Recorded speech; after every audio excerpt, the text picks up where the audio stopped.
Ողջույն սիրելի գործընկերներ, ես Գևորգ Տեմգրիգորյան, մասնակցությամբ բժիշկ եմ եւ առողջապահության կազմակերպիչ, այսօր պրակտիկ աշխատող բժիշկ եմ, այնպես որ իմ խոսքը եւ իմ քննադատական վերաբերմունքը նախագծին խնդրում եմ ընկալել ոչ միայն որպես կազմակերպչի եւ ոլորտի վերաբերյալ դիրքորոշում հայտնող անձի, այլ նաեւ որպես պրակտիկ բժշկի։ Գոլեգաներ ջան, այնպես է ստացվել, որ մենք ոնց որ հերթական մեր կանգառն է ազգային ժողովը, որովհետև մենք սկսել ենք սովորական քննարկումից եւ հրավերներ ենք ուղարկել առողջապահության նախարարությանը, որպեսզի կան զուտ կլոր սեղանի շուրջ առանց հավելյալ պաշտոնականության, փորձենք միասին վերլուծել եւ խնդիրները բարձրաձայնել։ Այնինչ այդ հրավերը չի ընդունվել։ Դրանից հետո մենք որոշել ենք ազգային ժողով բերել նամակներ, որպեսզի այս քննարկումը լինի։ Դա փորձ է կատարվել իրենց մակարդակի համապատասխան անլրջացնել։ Դրանից հետո մենք փորձել ենք կապի դուրս գալ, քննարկում ենք ունեցել շատ տարբեր գործիչների հետ, շատ տարբեր պատգամավորների, բուժկենտրոնի ղեկավարների, բուժկենտրոնի բժիշկների հետ եւ այնպես է ստացվել, որ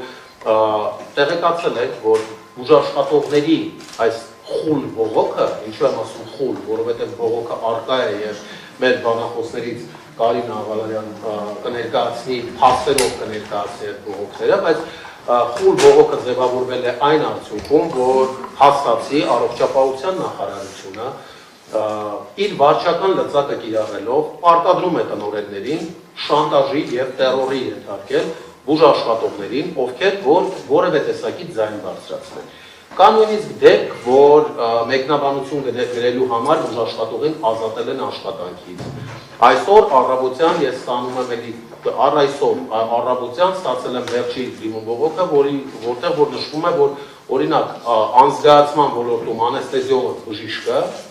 որը որ չափազանց պատասխանատու գործ է անում, ընդհանրապես 47% է վարձատրվում վճարված գումարից։ Ստանում ենք տարատեսակ բողոքներ տնօրենների ճնշումների վերաբերյալ, շանտաժի վերաբերյալ։ Ես չեմ ուզում դեռևս անդրադառնամ, այսպես ասած, կետային իմ բարձրաձայնած հարցերին,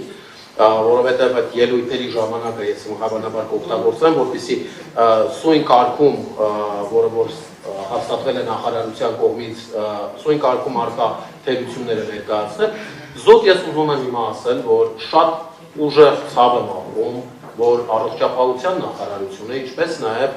առողջապահության եւ սոցիալական հարցերի հանձնաժողովի նախագահը ներկա չեն, ու ես տեսնում եմ, որ դահլիճում ներկա են փաստացի Հայաստան խմբակցության պատգամավորները, պատիվ ունեմ խմբակցության պատգամավորները եւ չկա որևէ անձ քաղաքացիական պայմանագիր խմբակցությունից, ուստի հայցում եմ բոլորի ներողամտությունը, թող ինձ շտկեն մեր գործընկերները, եթե ես որևէ բան սխալ եմ ասում, բայց սա ես գնահատում եմ, որ առողջապահության նախարարությունը քաղաքական որոշման արդյունքում չի ներկայացել այստեղ, որպեսզի չարարեսվի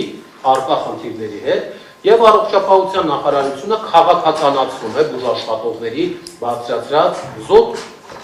աշխատանքային պայմաններին առնչվող բողոքը, որովհետեւ մենք չենք խոսում երկրում առկա համակարգային խնդիրներից, սակայն կարող ենք։ Մենք չենք խոսում անձնավորված, մենք չենք խոսում որևէ պաշտոնյայի կամ որևէ այսպես ասած անձի թիրախավորելով։ Մենք խոսում ենք ոլորտի խնդիրներից, բայց փաստացի որպես պատասխան ենք ստանում քաղաքական դեմարշ, այսինքն այլ բան է նախարարը խիստ զբաղված կին է, ես ընդունում եմ, կարող է 1000 գործունի չի կարող գալ։ 4 տեղակալ ոչ ոք չէր կարող գալ։ Առողջապահության եւ սոցիալական հարցերի հանձնաժողովի նախագահը, ով որ այս շենքում է, չէր կարող գալ։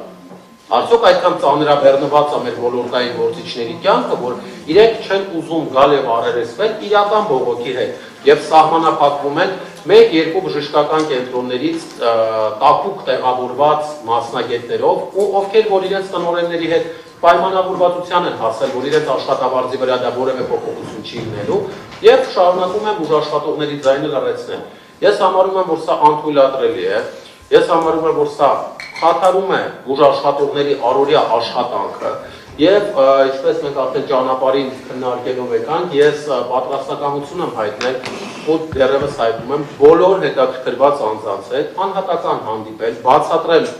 բոլոր խութերը, բոլոր հնարավոր այսպես ասած, զարգացումները առողջության ապահովագրության համակարգի,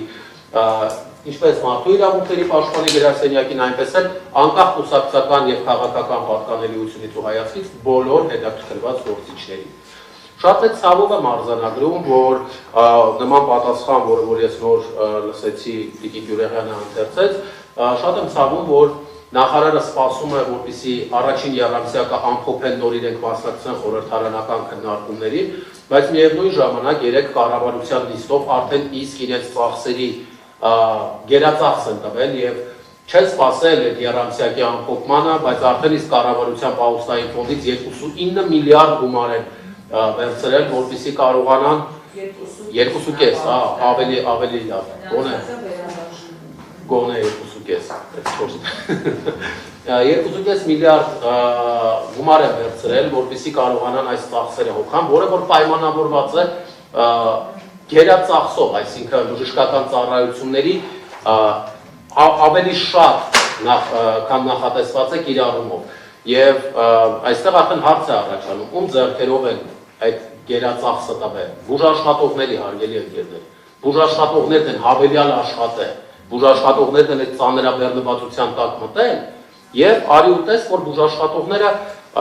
չեն վարձատրվել պատշաճ կերպով։ Դա էքսպլուատացիա է, արտասահմանում նույնիսկ տրաֆիկինգ է նման բաներին ասում, մնում է անձնագրերը ձեռքերից վերցնեն բուժաշխատողների եւ պարտադրեն, որ իրենք աշխատեն։ Այդպես, ինչպես ես արդեն ամեն ինչ եմ սպասում, դրա համար հանգիստ մտքեր եմ տալիս։ Նման վերաբերմունքը անթույլատրելի է։ Էլ չեմ խոսում, որ օրինակ նախարարությունը արձագանքում է տարատեսակ անհատ ձեռնարկատերերին, ովքեր որ անհատ ձեռնարկատեր բացել են Հայաստանի Հանրապետությունում, բայց բնակվում են արտերկրում, օրինակ IT ոլորտի աշխատակիցներ են։ Հարկերը մուծում են Հայաստանի Հանրապետությունով, բայց չեն օգտվում ապահովագրական ծառայությունից եւ իրենց էլ պարտադրում են մուծել հարկ։ Բազմաթիվ են նման օրինակները։ Ես ունեմ նամակներ, ես ունեմ ինձ մոտ բուժաշխատողների գրած նամակները նախարարին, որոնք մնացել են անարձագանք։ Գրած նամակներ թե մեյլով, թե Facebook-յան հարթակով, որտեղ տիկին նախարարը չափազանց ակտիվ է, եւ թե ուղղված նամակներ։ Ասոցիացիաներ կան, որ փետրվարի 10-ին նամակ են ուղարկել, որ աշխատավարձերի այդ հաշվարկը վերանայեք, առ այսօր պատասխան չեն ստացել։ Ստացել են պատասխան, որ դա քննարկման փուլում է, ձեզ կանդրադառնան։ Բայց ամիսները գնում են, ընկերներ ջան, ամիսները գնում են, իսկ բուժաշխատողը մնում է առանց վարձատրության։ Դա անխուսափելիորեն բերելու է բուժօգնության որակի անկմանը, դա բերելու է բուժաշխատողի մոտիվացիայի նվազմանը եւ արդյունքում դեռևս չեն հասկանում։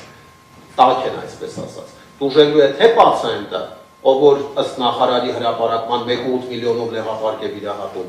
եւ թե բուժկենտրոնների տնօրենները, որովհետեւ ուղիղ կապվածության մեջ են ընկնելու նախարարի